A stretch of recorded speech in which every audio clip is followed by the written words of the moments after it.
What would you do if you saw someone drowning? But saving them could destroy your entire life. If you're enjoying this story, please hit that like button. Share it with someone who needs to hear it. And don't forget to subscribe. Also, drop a comment and tell us where you're watching from. We absolutely love hearing from you. The sun hung high over the Whitmore estate, like a golden crown. Everything sparkled. The marble tiles around the enormous swimming pool shined so bright they hurt your eyes. Crystal glasses clinked together as grown-ups in fancy clothes laughed and talked. Women wore dresses that looked like they cost more than a car. Men strutted around in black suits that probably cost even more. This was Charles Whitmore's big day. He had just made a huge business deal, the kind that would make him even richer than he already was. So he threw a party. Not just any party, the biggest, fanciest party anyone had ever seen. There were tables covered with white cloth, piled high with food that most people only saw in magazines. Waiters walked around carrying trays of tiny sandwiches and glasses of bubbling champagne. A band played soft music near the garden. Everyone wanted to be there. Everyone wanted to shake Charles Whitmore's hand and tell him how smart he was. They wanted him to remember their faces, to invite them to the next party, to maybe make them rich too. But in the middle of all this golden glory, there was a little girl who felt completely alone. Her name was Lily Whitmore. She was 6 years old, and she wore a bright red dress that made her look like a tiny princess. Her dark hair was pulled back with a silver clip, and her shoes were shiny and new. She should have been the happiest girl in the world. After all, she lived in a mansion. She had more toys than she could count. She never had to worry about anything. But Lily was lonely. She walked slowly around the edge of the pool, watching the water ripple and dance. She held a half-eaten macaron in her small hand, the pink cookie leaving crumbs on her fingers. No other children were at the party, just adults who smiled at her but never really saw her. They patted her head and said things like, "What a pretty dress," before turning back to their important conversations. Lily's father was somewhere in the crowd, surrounded by people in suits. He was shaking hands and laughing that big, loud laugh he only used at parties. He hadn't looked at Lily in over an hour. Maybe he forgot she was even there. Near the back of the estate, by the kitchen door, stood a boy around Lily's age. His name was Kofi. He was 7 years old, with bright eyes and a smile that came easy, even though his life was nothing like Lily's. Kofi's mother, Aliba, worked as a maid in the Whitmore house.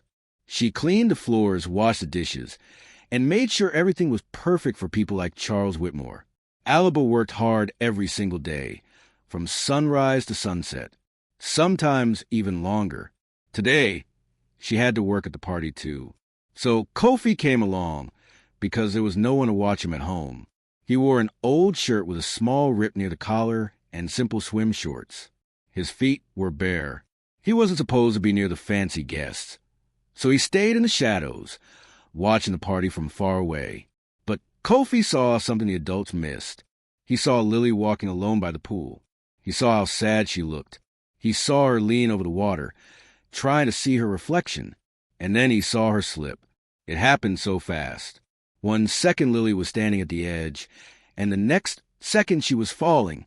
Her red dress billowed out like a parachute for just a moment before she hit the water with a splash. The music kept playing. The adults kept talking and laughing. Nobody noticed. Lily couldn't swim.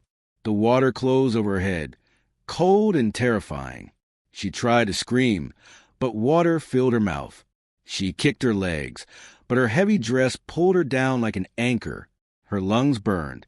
Everything went dark and scary. Kofi saw it all. His heart pounded in his chest. He looked around for help, but the grown-ups were too busy with their champagne and their conversations. They didn't see. They didn't know. Kofi didn't think. He just moved. He ran toward the pool as fast as his legs could carry him. His bare feet slapped against the hot marble. And then he jumped. The water swallowed him whole. It was deeper than he expected, colder too. But Kofi was a good swimmer. He had learned in a river near his old home, where the water was brown and wild. This clean, blue pool was nothing compared to that. He kicked hard, pushing himself down toward where he saw the flash of red. His eyes stung from the chlorine, but he kept them open. There she was, Lily, sinking slowly, her eyes closed, her arms floating limply at her sides. Kofi grabbed her around the waist and kicked toward the surface. But Lily was heavier than he thought. Her dress soaked up water like a sponge, making her weight double. Kofi's lungs started to burn. His arms ached, but he didn't let go. He kicked harder. His muscles screamed. His chest felt like it would explode. Just a little more. Just a little farther. Finally, his head broke through the surface. He gasped for air, pulling Lily up with him. Her head lolled to the side. She wasn't breathing. "Help!" Kofi shouted, his voice cracking. "Somebody help." Now people noticed. Heads turned. Conversation stopped. Someone screamed. Kofi dragged Lily toward the shallow end of the pool, his arms shaking with exhaustion. Water streamed down his face. His ripped shirt clung to his thin chest. When he finally reached the steps, he pulled Lily up onto the marble edge and laid her down gently. She wasn't moving. Her lips were turning blue. Kofi remembered something his mother taught him once. He tilted Lily's head back and started pressing on her chest, the way he'd seen people do in movies. He counted in his head, pressing down over and over. "Come on," he whispered. "Please wake up." The crowd gathered around now, forming a circle. But nobody came closer. They just stared, frozen like statues. After what felt like forever, Lily coughed. Water came spilling out her mouth. She gasped and coughed again, her eyes fluttering open. She was alive. Lily looked up at Kofi with confused, frightened eyes. She didn't understand what happened. All she knew was that she had been drowning, and now she wasn't. And this boy she'd never met, was holding her hand. "You're okay," Kofi said softly, even though his own hands were shaking. "You're safe now." Lily's small fingers tightened around his. For a moment, the world was quiet. Just a girl and the boy who saved her life. Then the crowd erupted into chaos. People rushed forward, some crying, some shouting orders. And through the crowd came Charles Whitmore, his face twisted with emotion. But it wasn't gratitude on his face. It was something else entirely. Something that would change everything. Charles Whitmore pushed through the crowd like a storm breaking through clouds. His expensive shoes squeaked on the wet marble. His face was red, his jaw tight. Everyone stepped back to let him through. He dropped to his knees beside Lily, pulling her into his arms. She was still coughing, still trembling. Water dripped from her red dress onto his suit, but he didn't seem to care. "Lily, my baby." His voice cracked with fear and relief. He held her tight, rocking her back and forth. For a moment, Kofi thought maybe everything would be okay. Maybe Mr. Whitmore would thank him. Maybe he'd shake his hand and tell him he was brave. But when Charles Whitmore looked up at Kofi, there was no gratitude in his eyes. There was anger. There was disgust. "What did you do to her?" Charles demanded, his voice sharp as broken glass. Kofi blinked, confused. I saved her. She was drowning. You pushed her in, didn't you?" Charles stood up, still holding Lily. His voice grew louder. "You pushed my daughter into the pool." The crowd gasped. Whispers rippled through the guests like wine through tall grass. "No." Kofi shook his head hard. "No, I didn't." "She fell. I jumped in to help her." But Charles wasn't listening.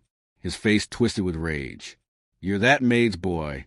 I knew letting staff bring their children was a mistake. You don't belong here." Kofi's mother, Alaba, pushed through the crowd. Her face was filled with terror. She had been in the kitchen, preparing more food, when she heard the commotion. Now she ran to her son, placing herself between him and Charles Whitmore. "Mr. Whitmore, please," Alaba said, her voice shaking but firm. "My son saved your daughter's life. He's a hero. He risked everything to pull her from that water." Charles looked at Alaba like she was something stuck to the bottom of his shoe. "Your son attacked my daughter. Look at her. She's traumatized." Lily, still in her father's arms, looked at Kofi. Her young face was confused. She wanted to say something, to tell her father the truth, but she was too scared, too tired. The words wouldn't come. A woman in a pearl necklace spoke up from the crowd. I saw the whole thing. The boy jumped in after her. But another man, wearing a gold watch that probably cost more than Alaba made in a year, shook his head. These people shouldn't be near our children. It's dangerous. Who knows what he was thinking? More voices joined in. Some defended Kofi. Most didn't. The guests were more worried about appearances than truth. They cared more about staying on Charles Whitmore's good side than about what really happened. Charles's eyes narrowed. He looked at Alaba with cold fury. You're fired. Pack your things and get out of my house. Both of you. Alaba's face went pale. Mr. Whitmore, please. I've worked for your family for 5 years. I've never done anything wrong. My son is a good boy. He saved Lily's life. I said, get out. Charles roared. I want you gone before sunset. If you're still here an hour, I'll call the police. Kofi felt tears burning in his eyes, but he refused to let them fall.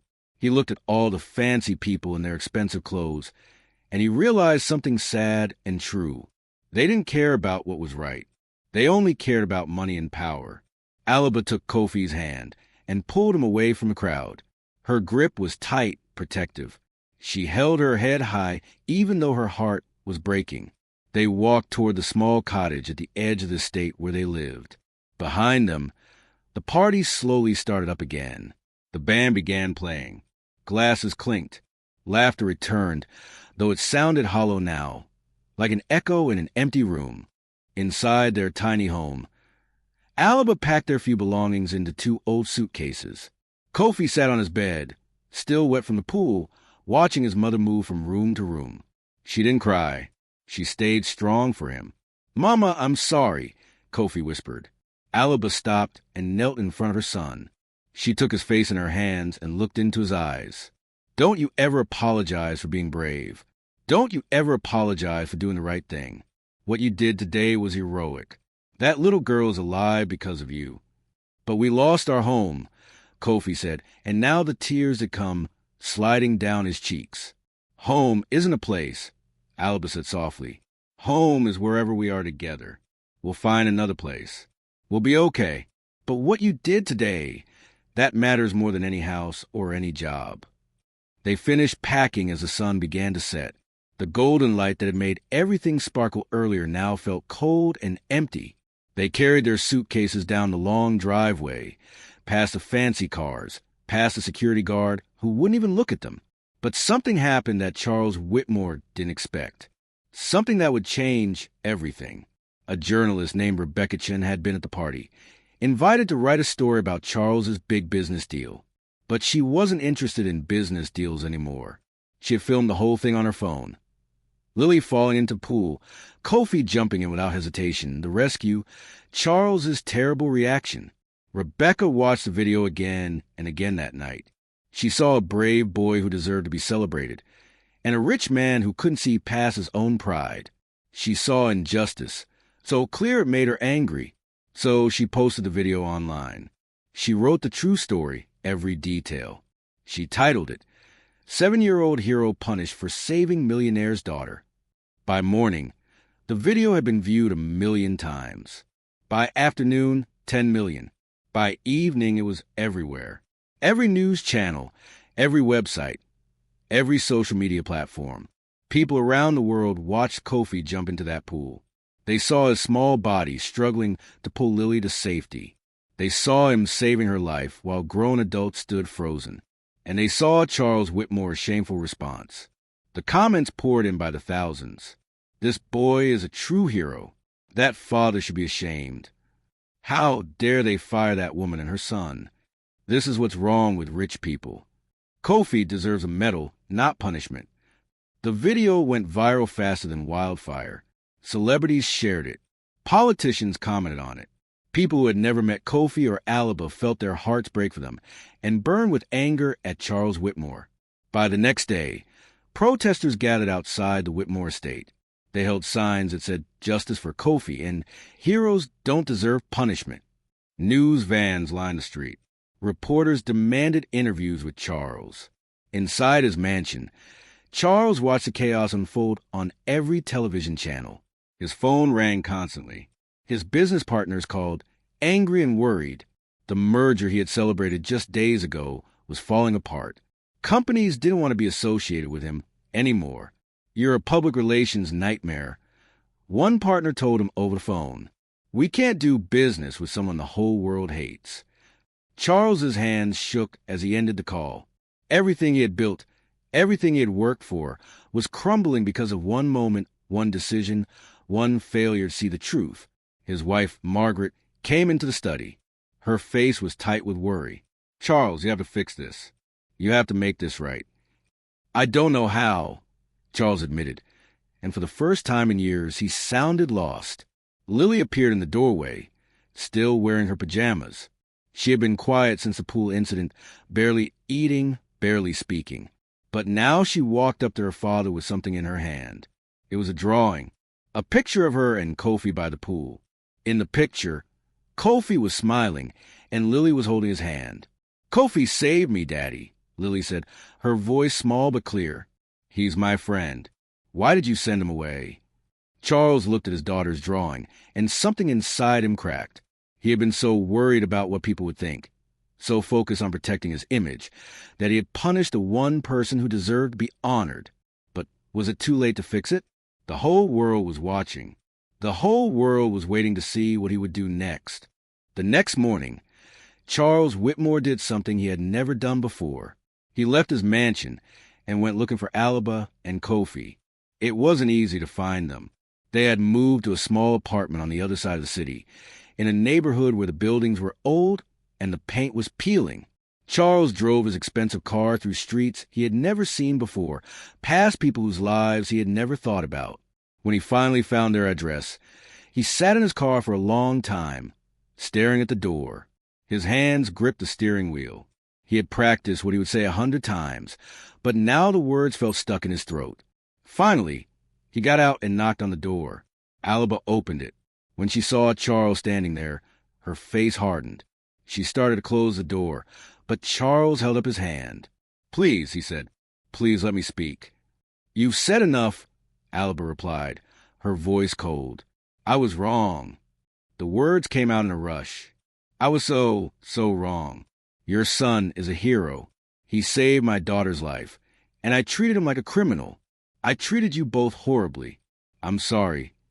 Alaba studied his face, looking for lies, but all she saw was regret.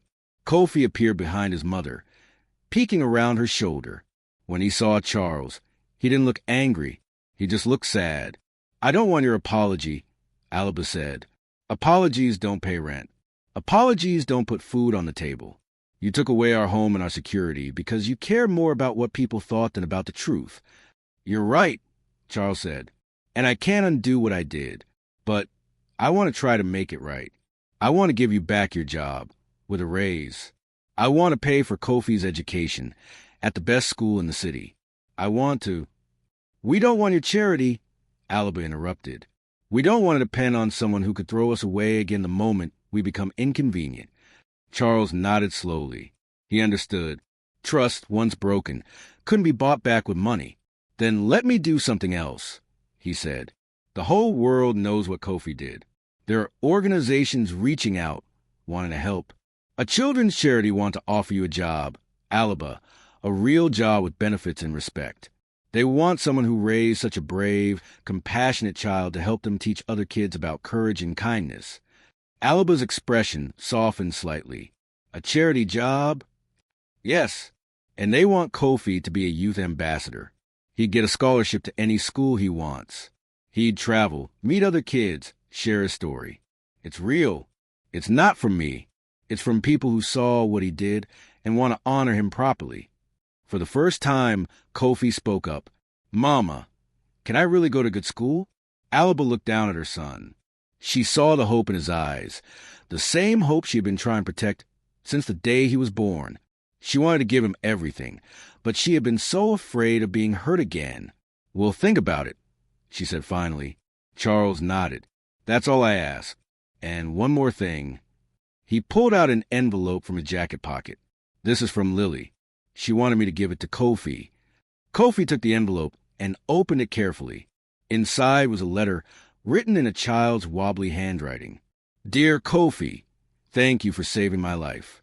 You are the bravest person I know. I'm sorry my daddy was mean to you. I told him the truth. You're my hero. Love, Lily." Tucked inside the letter was Lily's drawing, the one of her and Kofi by the pool, holding hands. Kofi looked up at Charles. "Is Lily okay?" "She's okay," Charles said, his voice thick with emotion. "Thanks to you." Over the next few weeks, things began to change. Alaba took the job with the children's charity. It paid better than her maid position ever did, and for the first time in her life, she had co-workers who respected her and listened to her ideas. Kofi started at a new school. At first, he was nervous. Some of the kids recognized him from a viral video and treated him like a celebrity. Others were just regular kids who became his friends. He loved learning. His favorite subjects were science and reading, and he never forgot what he wanted to be when he grew up.